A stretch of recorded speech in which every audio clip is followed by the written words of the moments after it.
Hey everyone, Irix Guy here. Now today the GoPro Karma was announced, and actually I'm very excited about it. But what I want to do, not yet having my hands on it, obviously I'll be getting it as soon as possible. And when I do, I'll be featuring it on 400orbelow.com. So everything from the unboxing to the field test to the troubleshooting. Hopefully there's not too much of that. But one of the main thing that struck me in a positive way about the Karma was the size. If you've watched my previous videos, if you subscribe to my channel, youtube.com/IrixGuy, where you're watching this video, you've probably known that I like the DJI Phantom. The Phantom 3 Pro and the Phantom 4 at the time of posting this are my two favorite drones. But I've always said that it could be a little bit smaller because it's not super inconvenient to travel with the DJI Phantom platform, but it could still be smaller and it could be lighter. And from a design perspective, that's immediately what struck me with the GoPro Karma, is that it's a smaller form factor. The arms on the Karma fold up to make it even more compact for travel, and it's cool how they integrate the handheld gimbal. So the handheld gimbal, if you want to use your GoPro Hero 5 Black or your GoPro Hero 5 Session, I'm going to go with the black, but it can also be used as a handheld gimbal. But it also is inserted into the Karma when the Karma is flying to gimbal stabilize the video. I thought that was brilliant, merging that component into two roles. So the handheld role, and then also while it's flying in the drone. And from an ease of travel perspective, when you're traveling with a GoPro Karma, the drone, and then also the little handheld thing, the handheld gimbal, you're having to deal with less. You know, if you're dealing with components that are not made to play well together, that's Sean Coonery, the big Maine Coon cat, talking. But if you're dealing with a lot of components, say for example, I had a third-party GoPro gimbal, and then I had the drone, then I had the GoPro. It just gets to where it's cumbersome to carry all that stuff. But GoPro has thought about that, and with the Karma, they've tightly integrated all of those components. And for me, that's a total win. Because ultimately, for me, it's all about achieving very smooth and high-quality 4K video with the drone and then also from the ground. And this will accomplish that. Looking at the specs, and these are specs on GoPro's website, it says maximum speed is 35 miles per hour. The maximum distance is 3,280 feet. Now, for me, that's not a concern because obviously I fly line of sight to be safe and responsible. If you break that down and do the math, it's a little bit over a half mile, so that would likely greatly exceed visual line of sight. So that should be a non-issue. Worth mentioning though, the Phantom 3 Pro and the Phantom 4, the range of those is significantly longer.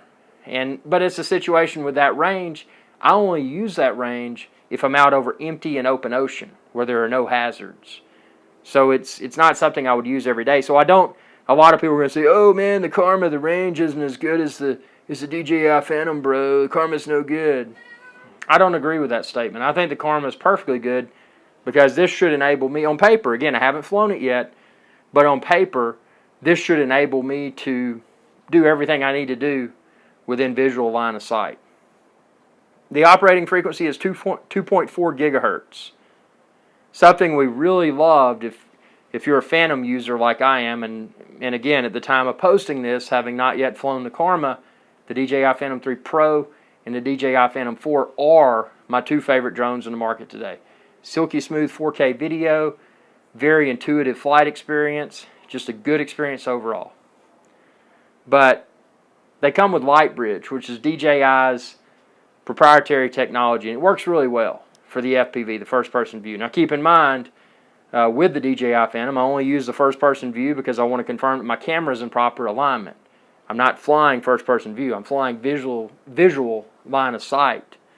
But it's just a really good experience. So it'll be interesting to see how the GoPro Karma's communications method competes with DJI LightBridge. Again, we know we won't have the range, but how will the quality of the FPV and just controls, how will that experience be? To be tested.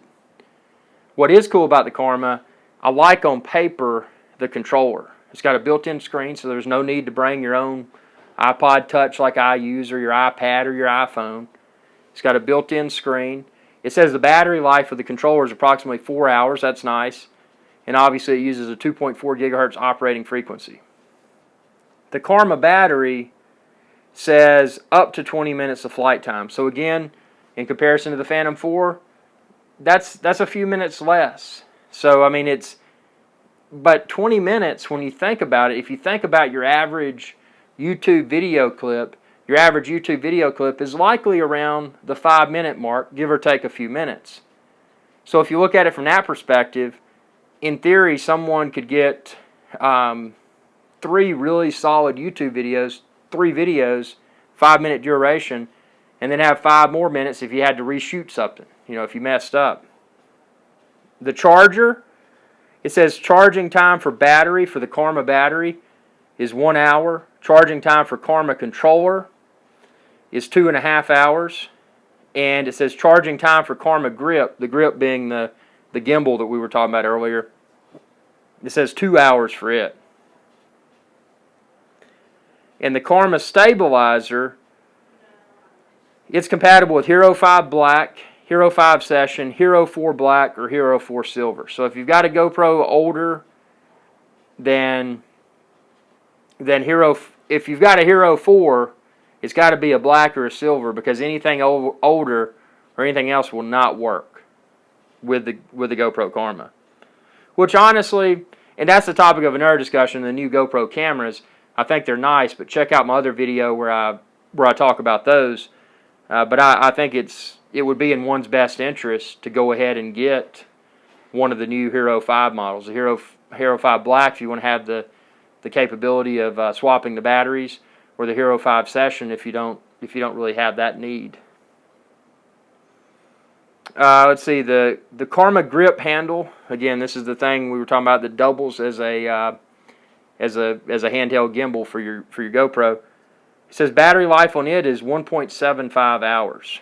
So if you're looking at all of this, in theory, if you had multiple batteries for the Karma and a few batteries for your GoPro, since the battery gets 20 minutes of flight, the controller has an estimated battery life of 4 hours. So I mean, you could run multiple batteries without having to recharge that controller. And then likewise, the grip handle, 1.75 hours. So I mean, it's pretty neat the way they've assembled all this. And what's really cool, it comes with, if you watch my previous videos for the DJI Phantom, you know that I'm all about a case, a waterproof and ruggedized case. Although this doesn't appear to be waterproof or ruggedized, the backpack type case that comes with the Karma looks really cool. And I like that they took the extra step to even include a mount on the shoulder strap, so if you're walking, you can be filming with your GoPro. I thought that was a nice touch. What I don't see, at least in the photos that I found so far, do they include like a drink holder or something? Because ultimately, if you're hiking, you're probably going to want something to drink, like a Gatorade or water or something. So I don't know about that. And the other spec is the Karma Passenger app. So this would allow, if you're flying your drone, you want somebody to watch it from their iOS or Android device, it'll allow them to do that. And I think it may provide camera control as well. I'm not yet sure. Again, all this to be tested. You can mark my words. As soon as I get my hands on the Karma, I will have it here, and I will have an exhaustive field test. An unboxing video first, followed by exhaustive field test and question and answer and everything. I'm super excited.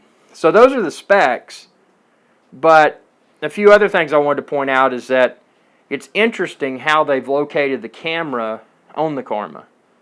So according to the event, if you watch the launch event today, you may have seen that they were mentioning, you should be able to get the propellers in the camera's field of view. So that'll be an interesting test, because I know no matter how hard I tried with the Phantom, and again, I've been flying Phantom 1, Phantom 2, Phantom 2 Vision Plus, Phantom 3 Professional, and now the Phantom 4. But the Phantom 4, because of the more widely spaced landing gear, so far with the Phantom 4, I've been unable to get the landing gear in the Phantom 4 camera's field of view, but on the Phantom 3 Pro I was able to get the landing gear. With any of the DJI Phantom models, or I guess I should say with all the DJI Phantom models, I've been able to get the propellers in the camera's field of view. Now keep in mind, that's easy to work around. If you angle your gimbal so that when you're flying forward at a high rate of speed, you can avoid getting your propellers and or your prop guards in the camera's field of view. But if the way that they've explained it, if the position of the GoPro on the Karma drone can eliminate that, that'll be a huge convenience, because it's one less thing to have in your mind as a pilot when you're flying that, oh, I need to reposition my camera. I mean, what's worse than having an awesome flight, capturing awesome video, going back to your editor and realizing that you've got, I mean, maybe just a tiny portion of props in the field of view, but even that tiny amount of props in the field of view, you got to crop that out, so you're losing that video that would have otherwise been perfect without having to take some of it out. So I mean, it's set up to be an impressive drone. Now, you know, like a lot of people have mentioned, it does not feature obstacle avoidance, and to my knowledge, and it may vary among locations and countries, but to my knowledge, there may not be anything in place yet, at least, that requires obstacle avoidance on a drone. So I don't look at that as an issue, because ultimately, even with the Phantom 4 that I have that has obstacle avoidance, I sometimes I use it, but most of the time I don't, because it's not something I need. I'm always flying line of sight. I'm flying in a wide open and safe location, so the obstacle avoidance for me is of next to no value. But that is something that you don't have with the Karma. As I previously mentioned, you do not have the DJI Lightbridge technology. So how is the FPV, the first person view experience, going to be in comparison to DJI Phantom? To be tested. I mean, there's a lot of uncertainties at this point. How much are the extra batteries going to cost? Well, the good thing about that is that if, historically with GoPro, we've seen a lot of quality aftermarket battery manufacturers. So it would be my assumption that when the GoPro Karma releases, that we'll likely see a lot of third-party GoPro Karma batteries available. Another advantage to the Karma is the modular camera design. Obviously, it's a GoPro mounted to it. Again, GoPro Hero 4 Black, Hero 4 Silver, Hero 5, or Hero 5 Black. Those are the cameras that are currently compatible.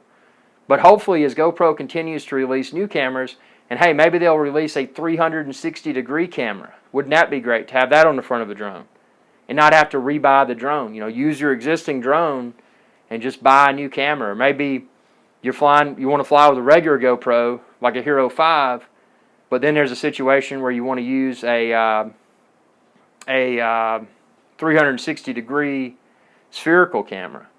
And this also begs the question, and I don't know how the way they've designed this, would it be possible to retrofit another brand of camera on the Karma? Again, to be tested, because there's a lot of 360-degree cameras currently available, and I think that would be a really unique aerial experience on video to see that. So I mean, ultimately, I'm not the drone dictator. I don't say it's good and it means it's good, or I say it's bad, it means it's bad. You need to come to your own conclusions. But right now, armed with what you're armed with and what I'm armed with, is what we've seen and what we've researched. And until we get it in the field and test it, it's going to be hard to know. So, I promise my viewers, as soon as I can possibly get my hands on the GoPro Karma and the new GoPro camera, I will have it here on Irish Guy's Adventure channel. So go ahead and subscribe, youtube.com/IrixGuy. And also bookmark 400orbelow.com. 400orbelow.com is my website where I'll feature everything. So as we start to see an abundance of GoPro Karma accessories, I'll feature them all there. Obviously the GoPro Karma, the new GoPro Hero 5 cameras, I'll feature them all there. So check the link within this video's description, and you can find a link to my channel. Again, Irish Guy's Adventure channel. Subscribe to me on YouTube. And then also 400orbelow.com, the website where I'll continue to post a plethora of information. So thanks for watching, and be sure to subscribe, youtube.com/IRIX Guy. Y'all have a good day. Hey y'all, IRIX Guy here. I wanted to take a moment to thank you for watching this video. If you enjoyed this video, please subscribe to my channel. I'm an independent channel, and it's viewers like you that help me to continue to grow. I appreciate your viewership, and y'all have a good day.